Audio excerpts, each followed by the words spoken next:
Come join Melissa and her guests on the Chats from the Blog Cabin podcast. From North Carolina, this podcast will have you feeling like you've known these folks for years. Listen in as they chat about life, culture, current events, and more, all with a special Southern flair. Curl up with your favorite beverage and get ready to be entertained. Tune in now for a unique experience that's fun and insightful.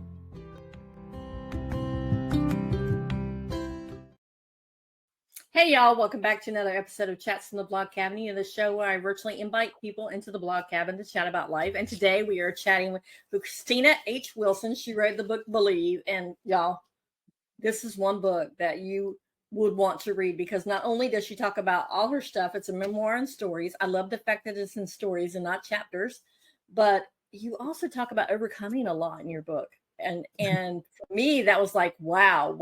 If she can do this, anybody can overcome the things that you overcame to where you are right now. And to actually write about it, that took a lot of strength. So thank you, Christina, for coming on.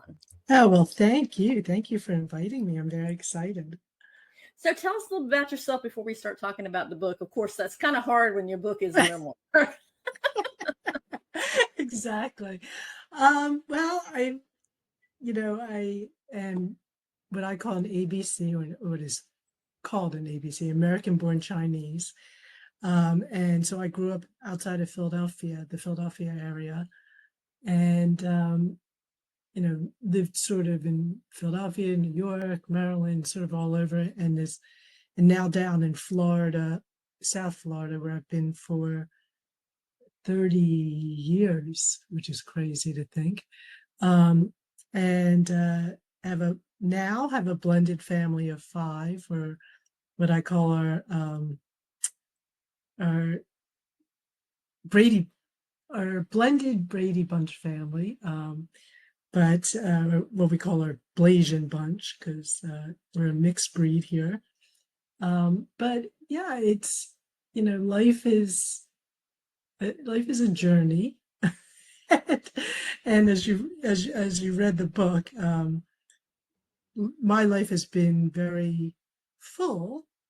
I don't know if people would say it's full of great things, but I'm a believer that everything happens for a reason, and they were all my life lessons. And so as long as I learned the lesson, that's what they were in my life for.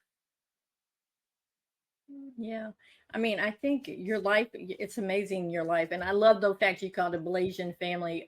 My family is also, if you didn't tell by the opening credits, my family is also a mixture. My husband's a native of Mexico, so my 3 girls are Mexican American. And my oldest daughter is married to a man that was born in Japan. He's Japanese descent. And then my middle daughter is engaged to a man that is Filipino, Chinese. His dad is Filipino and Chinese, and his mom is Jewish. So, oh, is that funny? So yes. We are so blended. So I get the blended with you. I totally get that blended. Right? Yeah, we say it's like the mini UN, but it's fun. You get different cultures, religion, and everyone just gets along. It's a beautiful thing. Yeah, it is beautiful. Now, what made you decide to write your story? Because your story is it's so heartfelt. I felt like I was walking through every step of these stories with you. I felt like, oh my God. That's so nice. I mean, as you can tell, I marked it up too, see? But, this book is one that's really touched me because I feel like our stories are a little bit similar. So what made you decide to write the book?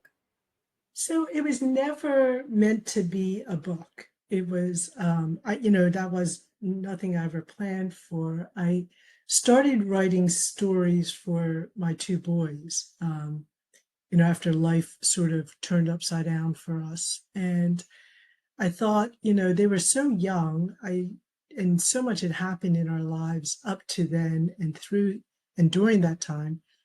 I started just writing little, like short stories, and I plan to one day give it to them, because I think, as children, your memory is not so great, right? And then as you grow up, your perspective on your parents are really a snapshot of that time. So I was thinking, there's so much that they didn't know, And I thought that it would be good for them to one day know. And then fast forward, I am now, I get a blended family and have daughters. And I thought, I continued to write the stories and just thought, like I said, one day I would give it to now all of them. So they could, know where I came from, know my story, know what made me who I am, how I evolved into who I am. And one day I was telling uh, some of my stories to a friend of ours, and he said, "Oh my God, this has got to be a book." And I was like, "Oh no, this is like way too personal." And he's like, "Oh, Christina, you have such stories." And I said, "Well," so, I just let it be. And the next day, I'm walking, we were in Santa Fe. I was walking in an art gallery and I got a telephone call from a book agent. And she said, "Oh, I heard you have a book." I was like, "I don't have a book." She said,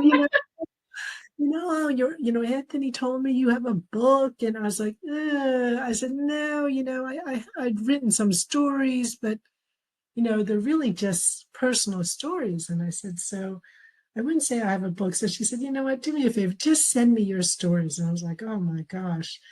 And just because it was a good friend who actually introduced me to my husband, I said, oh. So I sent her in the stories, and about 2 weeks later, we were celebrating our 10th anniversary in Italy. And I got an email from a publicist or a publisher. And the letter was so heartfelt. And I was like, wow, this person really sees me. Like it's incredible. And so I just texted back. I said, "Listen, I'm so honored, and thank you for taking the time. But I don't know if this isn't. I don't see how it's a book. I don't even have the ending." I said, Oh. "It would take some work, but let me think about it." I said, "I'm actually just got to Italy. Let me think about it." And then, as you know from the book, Italy was a surprise for me, for my husband, and in it, at during the weekend, I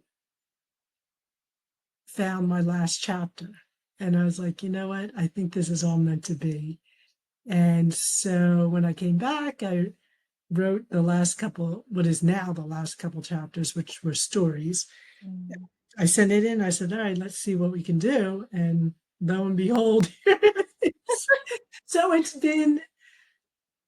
it's just so mind-boggling. I had no idea, excuse me, no idea what goes into writing a book, Mhm. publishing a book, promoting a book. I mean, this is just all so wild. But it's been wonderful. It's, the feedback I get, like when you say it's so humbling to me, because this was my life, Mhm.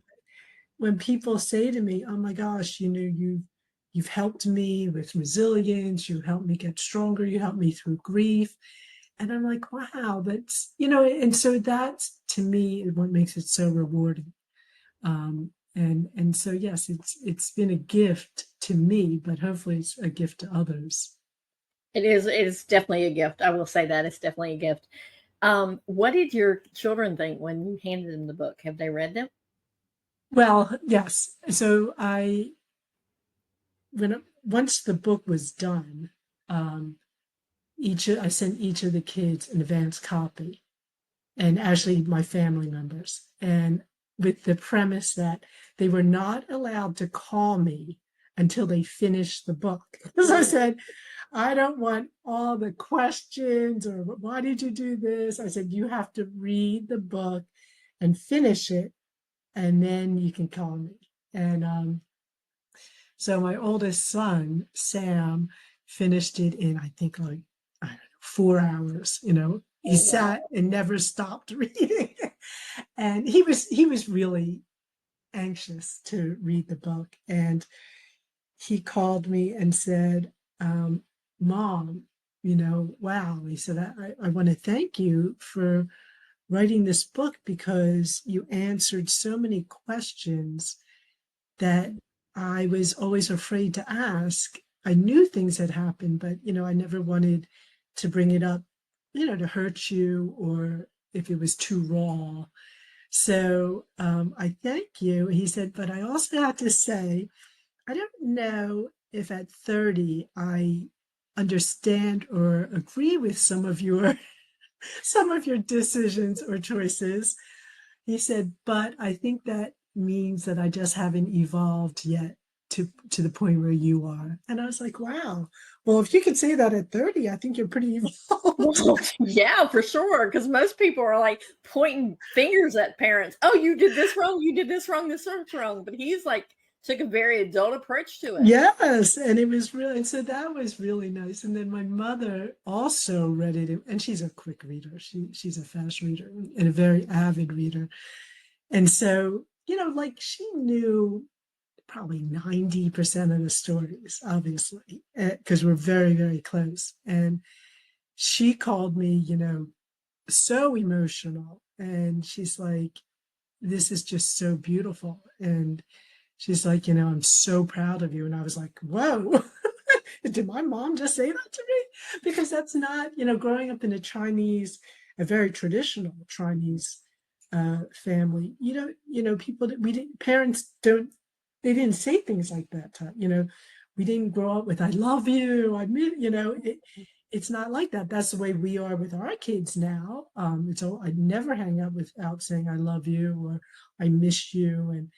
But that's just not the way we were brought up. And so when she said that, I was like, whoa.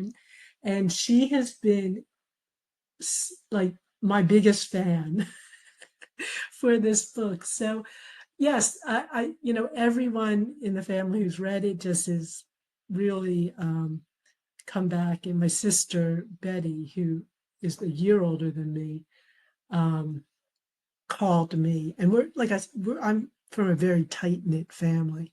Mm-hmm. And so she called me after she finished and she said, she was crying. And I said, Betty, what's the matter? And she said, you know what? I just feel so bad. I was like, why do you feel bad? She said, because I didn't know what went on. And I was like, Betty, these were my life lessons to go through. And if I did it, if I brought other people into it, I wouldn't have learned the lesson that I was meant to learn.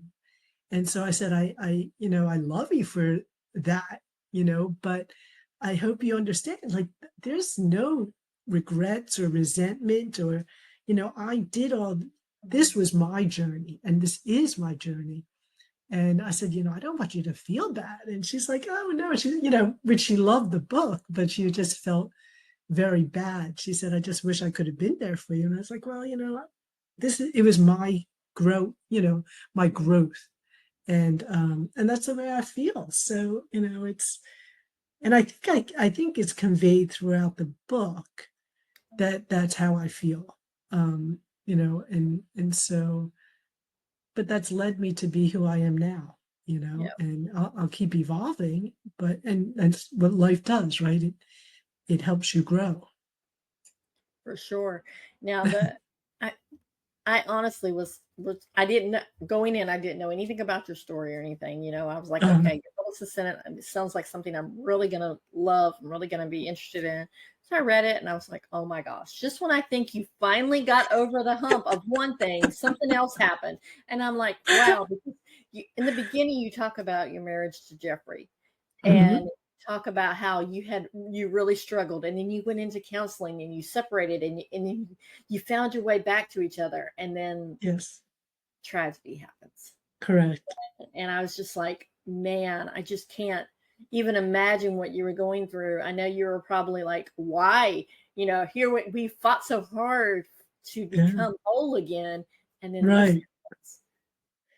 And like I said, everything happens for a reason. I mean, I at during the time or at the moment, we can't see why, Mm-hmm. but if you get far enough away from it down the line in time, the answer always presents itself. And Jeff was in my life for a reason. He was a huge teacher to me. Um, I think I grew and my inner strength because of him. And not because of the good parts, because of the bad parts. Do you know what I mean? I was very, very naive as a child. I was very coddled. Because I was so sickly, I was, very protected and coddled. And I grew up in a fairy tale land, right? I thought everything was roses. And, he opened my eyes. And listen, you know, he gave me the greatest times and he gave me the worst times. But he, like I said, is probably my greatest teacher in my life. And that's what it was about. His destiny was his destiny. That's not my destiny. And I think that's where people get caught up when they say, why? Why did this happen to this person? And why is this happening to me? And I am a huge believer in our lives are preordained. I mean, we basically have chosen our life. And so because of that, I get through life on my faith that I chose this path, and I just have to trust that everything's going to work out. And so in the deepest, in the toughest of times, it's what can give you the strength you need to get through it. Yeah, and you show some incredible strength. Okay. It's all yours, Christina, for you to read your book. You ready? Okay, well, yes. So I thought an easy way to do it is to read my introduction, basically a letter that I wrote for people to understand what this book is about and the foundation. And so I thought that's a good way to start. So this is the introduction of Believe. Diamonds are revered and unique among all gemstones. Unlike other stones formed in the Earth's crust, diamonds are formed deep within the Earth's dense, superheated core under great pressure and at lava-level temperatures. Before becoming diamonds, however, the carbon has to melt into the Earth's mantle under precise conditions. Without this process in its exact order, we can never behold these coveted, dazzling stones. I have lived my life as a diamond, deep, lithe, under pressure, with the ability to withstand, and I hope, with grace and beauty. Being Chinese, I would say that I am a yellow diamond with inclusions. And like everyone and everything else on earth, I didn't get a pass on the tumult and trials of life. I, however, got an advantage being from a Chinese family, as family is valued above everything else in life in China. Cleaving to that belief, I stayed the course with my family when many felt I should have abdicated. From the start, my life has not been easy. There were things, some remarkable and some destructive, that tempered me into the person I am today. It is through my lens for thinking and processing the world and my own compass of a direction suitable for me that I have navigated the hills and valleys of life. Many will and have questioned my choices, but I believe circumstances do not identify who we are or our character. How we tackle and move past those circumstances, good or bad, is what I believe truly defines the character and maturity level of our souls. If I could sum up all I wish to share in this book in one simple word, just one word that might help through the adverse circumstances that will inevitably impact our life's journey, it would be believe. Believe wholeheartedly that your steps are ordered, and in the possibility of universal truth you are yet to understand. When you believe, you are likely to receive the life you are meant to live. What is it that I believe in? I'm not sure when I started to think of life the way I do, but I have organized my life around these 5 beliefs. First, everything happens for a reason. Sometimes we don't understand why until much later, but the answer is always presented. As it is said, hindsight is 2020. Second, what goes around comes around, so be aware and careful of your actions. Third, believe in who you are. Believe you on earth for your purpose, no one else's. Though you may float through life without a clear understanding of what your purpose is, you will live your life with a drive to reach your potential if you believe that you have a purpose. You will be driven to pursue it and reach the goal. Fourth, believe in love. Love is all around and delivered to us all the time in subtle ways. If you believe in the love you have for yourself and understand the love language of others around you, you will feel love all the time. Don't forget that you get back whatever you invest into it. Love and watch more of it flow around you. You just need to listen to your heart and let it rain.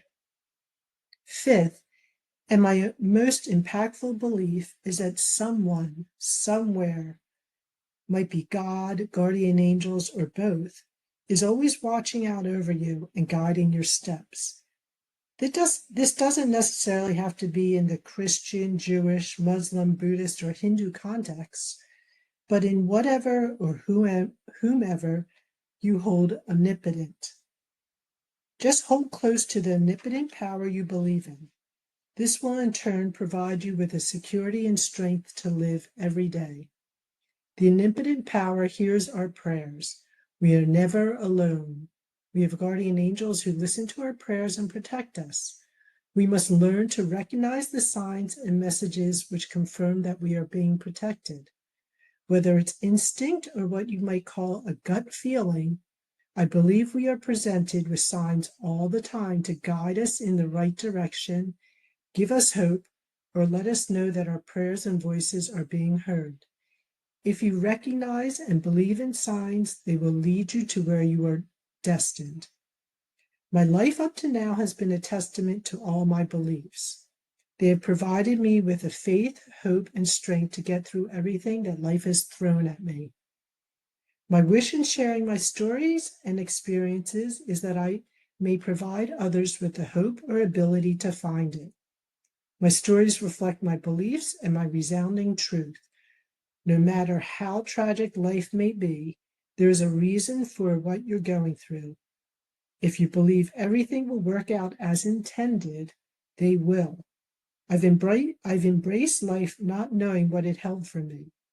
My ability to let go and allow fate to happen illuminated my path, which became clear simply because I believed.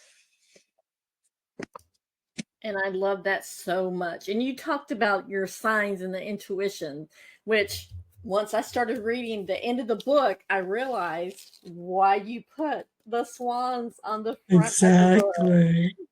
So let's talk about the significance of the cover, because I think that's important, because I didn't realize. I'm like, oh, it's so pretty. I didn't realize there was an intention behind it. Yes, that was something I was very sure that I knew that I wanted, because I told you, and as you read at the end of the book, what the two swans meant. But that's how I knew I had to write this. I had to end the book with how I ended it. But the swans. So my dad. So I grew up very sickly, as you know.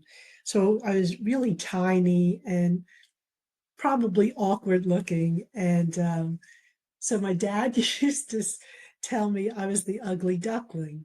And he said, but, so he would say to me, he said, but Tina, don't forget, the ugly duckling turns into the beautiful swan. So one day you're going to be the beautiful swan. And I was like, oh, that's interesting. And I was like, okay. And I loved fairy tales and I loved golden books. So loved loved the ugly duckling. And so,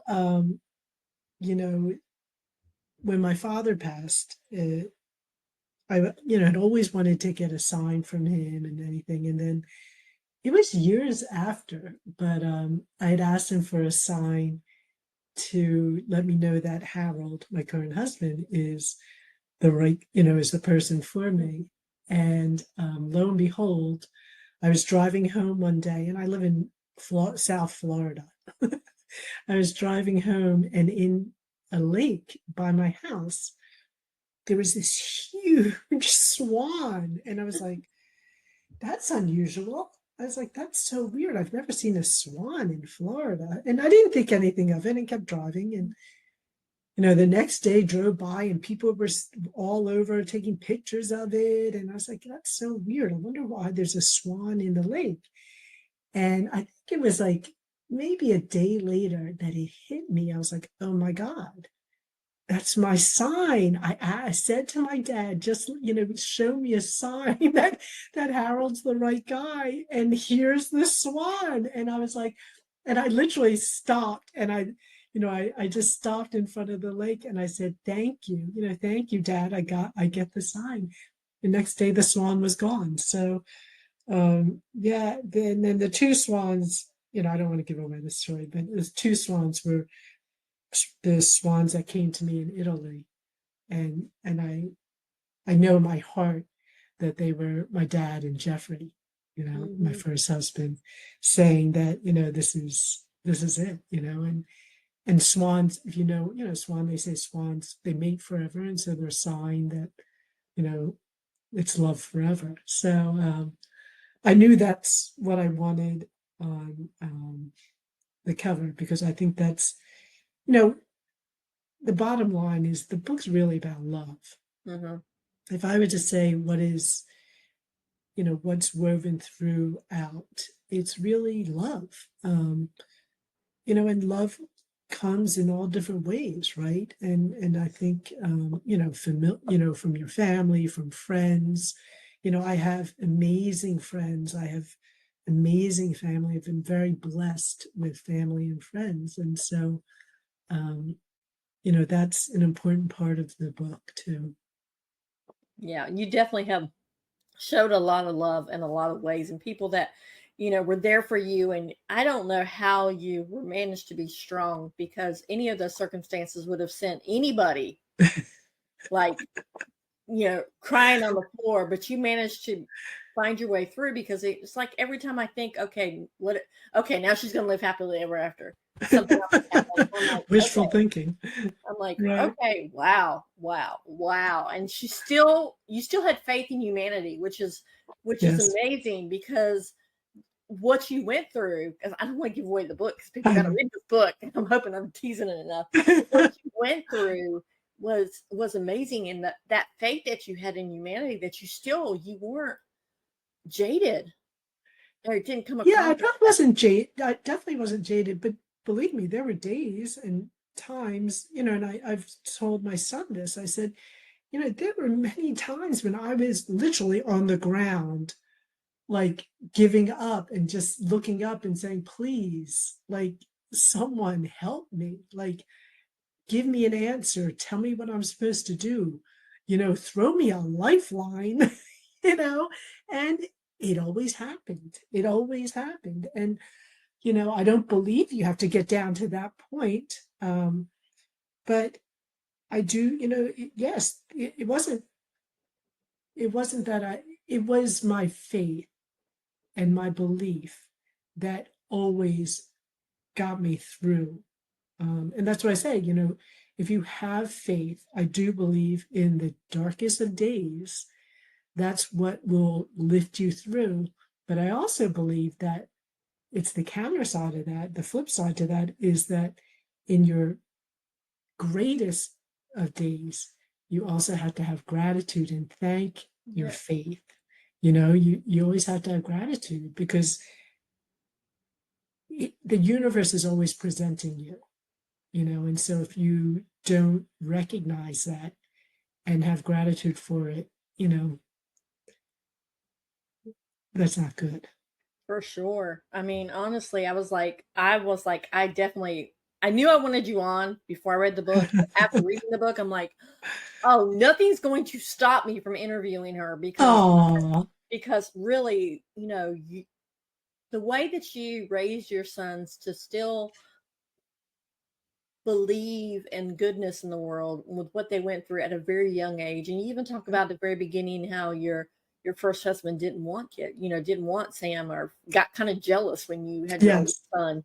And I'm like, the way you raised them to still feel love, and they still felt the love of their dad because he came around later and you talked Yes. to. And a lot of people would just have walked away from that. All the circumstances in your first marriage would have walked away and not worked on it. But you stuck in there and you're like, no, I married him for a reason. There's redeeming qualities, and I I owe it. knew his heart, like I said, I knew his heart. And, some people don't know how to express love or how to love. And, that was his lesson, I think, on this earth, was to learn what love was and what true love, good, healthy love was. And so I hope that I was his teacher in that. And then, once he recognized that, then that's, his time, his lesson was learned. He learned the lesson that he needed to learn. And then he sent you signs, like you said, the swan, but he also, Yes. the one was at the home 10-10-01 at Oh, yes. 3. And you said, why does it say it's March? Yeah. Why does it say it's that? And that was the day that he. Yeah. He had passed. I mean, I do get signs from him all the time. Sometimes I'm like, all right, Jeffrey, I don't need to, I know you're there. Um, and it's funny, the kids get signs, even the kids, part of it is the Blue Jay. And so, they'll be like, oh, I saw Jeff, or I saw Dad, or, yeah, there are many, it just, like I said, when you're open to it and you recognize it and you believe, they like come, you're like, whoa, I think you're constantly being presented. It's just some people don't know how to recognize them. Yeah, cardinals are big for me. Like, I think Yes. it's my sister and my dad coming back and telling me I'm on the right track. Like, when I Yeah, need a sign, I'm like, let me know if I'm on the right track. And boom, one will pop across the yard, or I'll be driving down the road and exactly. one will just fly across. I'm like, okay, I got it. All right.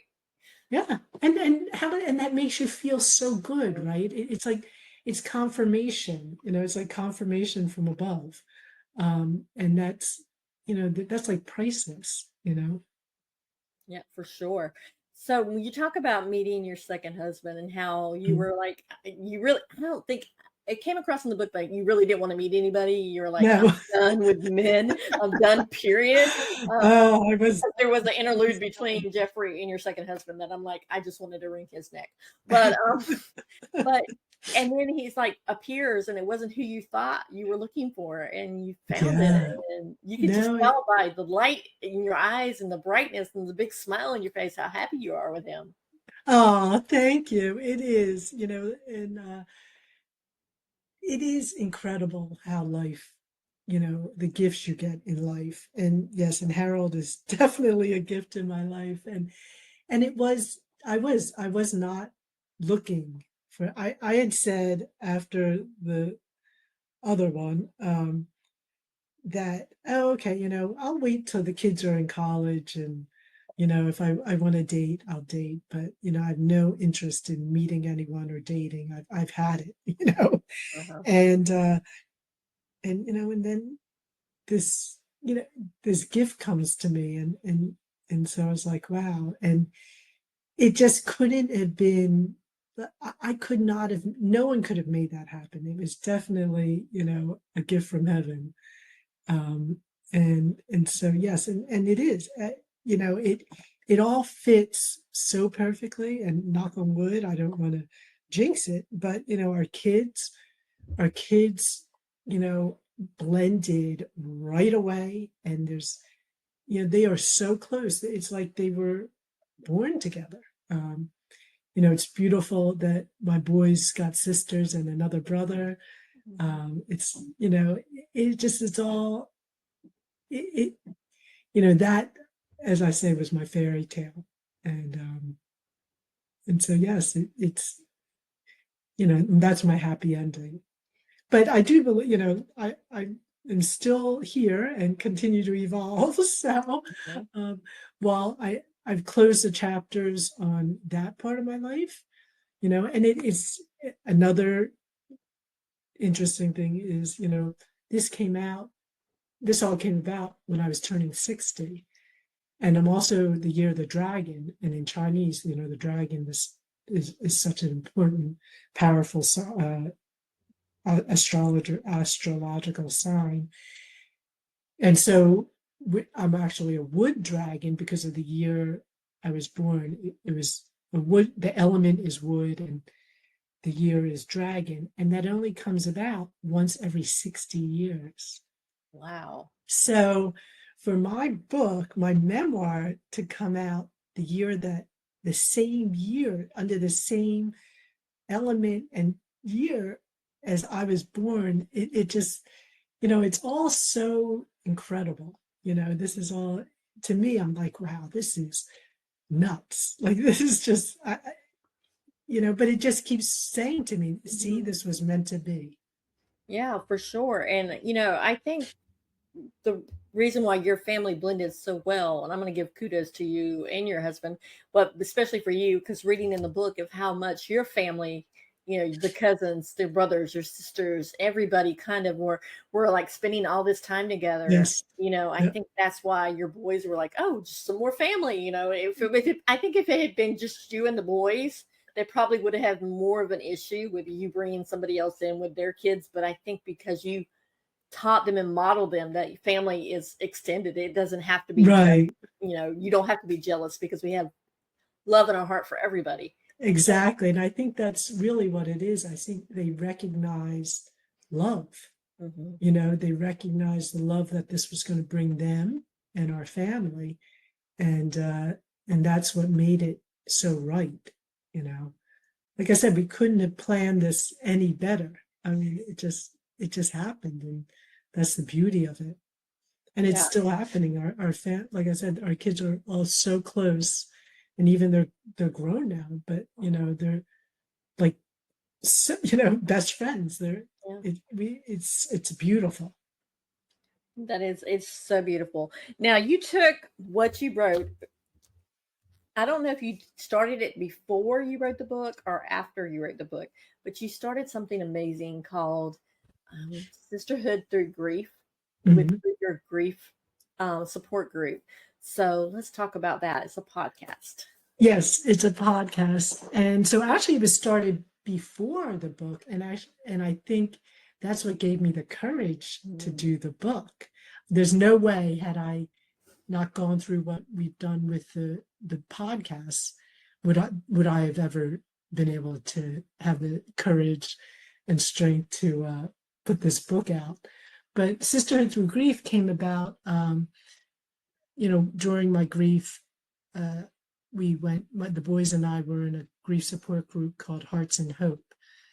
And in it, there's five of us, there's six women, so five others who, we all had children the same age. And we, interestingly, had all lost our husbands around the same, and so we're all about the same age when we lost our husbands. But what happened was, during COVID, I was getting calls from people that I knew or who knew me, and they're like, "Oh my God, I lost my husband, and you're the only one I know that has been through this." And I was happy to talk to people, but it became like a lot. I had all these people I was trying to help, so I called, these other five women, and I said, "Hey, listen, guys, what do you think if we, because we were stuck inside anyway, right? Everyone's on Zoom now anyway." So I said, what do you think if we try to replicate our support group in a podcast and then just put it out there, and then people can listen to it? Maybe it would be helpful. And we really thought we'd do, a handful of episodes, right? We're like, okay, well, how much can there be to talk about? And I think we just ended it, and we've stopped it for now because it's a lot to get all of us, with time commitments and stuff. But we just finished our 30th episode, and the the feedback and the letters and emails we get from the people we have helped all over the world. I mean, I've gotten emails from people in India saying, your podcast has helped me so much. And, I think it's because the beauty of a podcast, right, is you can listen to it whenever you want. And with grief, and especially I think with our podcast, what I'm hearing is people can listen to it in their safe zone, whether that's on a walk, doing dishes, doing exercising in a car. For me, driving was where I sort of got my solitude. And, you can listen to it in the car. And so I think that's what's made it so popular, is that it allows you to empathize with what you're hearing, and it validates what you're going through. If you're going through grief, it validates what you're going through. It's really what we got from our grief support. And so that's what I think. And I am very proud of it. It's, like I said, to be able to help people we will never see and never know. I mean, that's a priceless gift. That's just amazing. Yeah, it makes a huge difference when you can actually listen and tune in instead of having to pay thousands of dollars in therapy. You can tune in and say, you know what, I feel like I'm so alone, but here's someone who's gone through this and who's knows this and sees this. I mean, grief is something we all will go through. Yes. In life. And so, my story was when I was pregnant with my first daughter, my sister, who was my best friend, 27 years old, died of cancer. Oh, and so I see things of my sister, qualities of my sister in my three girls. Yes. I feel like she sent them to me, like she sent them their personalities, like the stubborn one, the one that jokes, the dimples. I mean, literally, my daughter, the eldest daughter, the one I was pregnant with, has the dimples in the same exact place my sister had. So it's kind of just that's beautiful.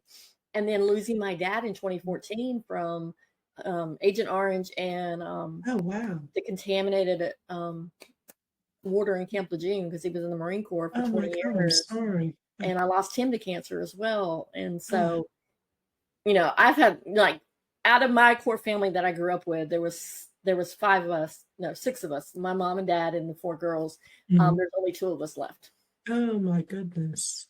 So from 1995 to 2023 is when that whole grief. Yeah, grief is devastating. I mean, there's no other way to explain it. It really, as I say, I'm not like usually one to use the word, but it really sucks. It's horrible. And it can be very lonely and isolating.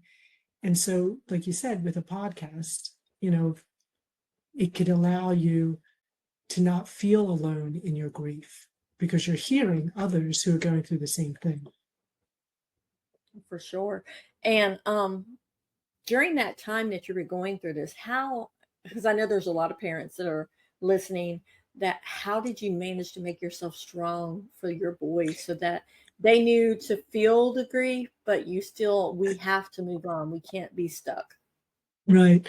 Well, I do say that because of the boys, that's what gave me the strength to go on. Without them, I don't know how I could have done it. But, I knew that I had to get up every morning and take care of them and put on a smile, which we call our mask, and get through the day the best I could and, go to sleep and get up and do the next thing until finally one day it just becomes my new normal. And every waking moment was a thought of how I'm going to protect them and get them through the grief. And so there were a lot of little games we played, and I was very purposefully, I was very honest and truthful with them.